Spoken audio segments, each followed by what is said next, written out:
Salam jumpa kembali dengan saya Romo Bobby MSF dalam Lilin Sabda pada hari Senin 29 April 2024. Bacaan Injil yang akan kita bahas adalah dari Injil Yohanes bab 14 ayat 21 sampai 26. Saya akan membacakan ayat 25 dari Injil atau perikop kita hari ini. Semuanya itu kukatakan kepadamu selagi aku berada bersama kamu. Namun penolong, yaitu Roh Kudus, yang akan diutus Bapa dalam namaku, dialah yang akan mengajarkan segala sesuatu kepadamu dan mengingatkan kamu akan semua yang telah kukatakan kepadamu.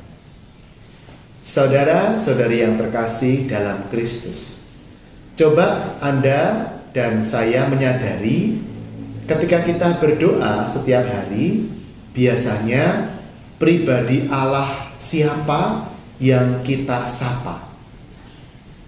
Sepertinya sebagian besar dari kita akan menyapa Tuhan Yesus, menyapa Allah Bapa.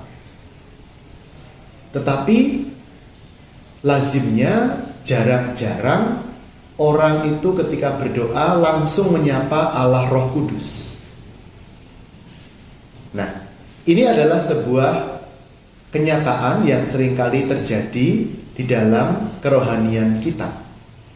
Kita seringkali kurang menyapa Roh Kudus.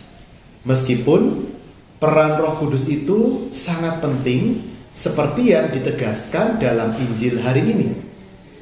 Semuanya itu kukatakan kepadamu selagi aku bersama kamu.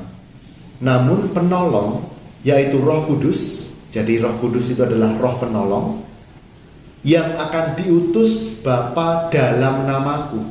Jadi Roh Kudus itu diutus oleh Bapa, tetapi dalam nama Tuhan Yesus Kristus. Dialah, Roh Kuduslah, yang akan mengajarkan segala sesuatu kepadamu dan mengingatkan kamu.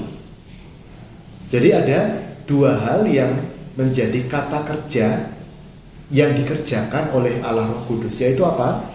Kata kerja yang pertama, mengajarkan segala sesuatu kepada kita. Yang kedua, mengingatkan kita akan semua yang telah dikatakan Yesus kepada kita. Jadi, Roh Kudus itulah penyampai, pengajar ajaran Yesus Kristus yang diutus oleh Bapa di dalam nama Yesus.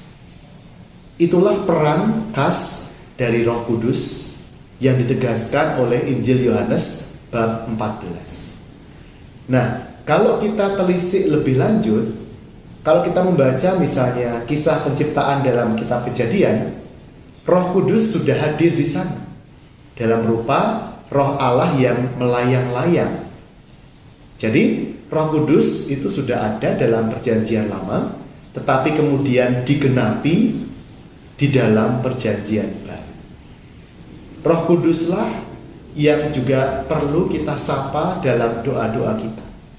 Kita mohon Roh Kudus agar Roh Kudus mengajar kita dan mengingatkan kita akan sabda-sabda Kristus yang telah disampaikan kepada kita. Maka sangat baik bahwa kita dalam doa kita menyapa Allah Tritunggal Maha Kudus dalam segala kesatuannya. Dan semoga hidup kita juga dipenuhi oleh Roh Kudus sehingga kita pun menjadi seperti Roh Kudus yang suka menolong, suka menghibur, suka memberikan pengajaran yang mencerahkan dan bisa membawa orang untuk semakin memahami ajaran-ajaran Kristus.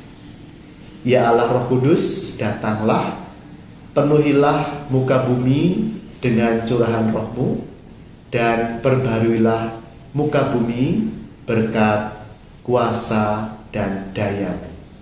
Tuhan memberkati kita dalam nama Bapa dan Putra dan Roh Kudus.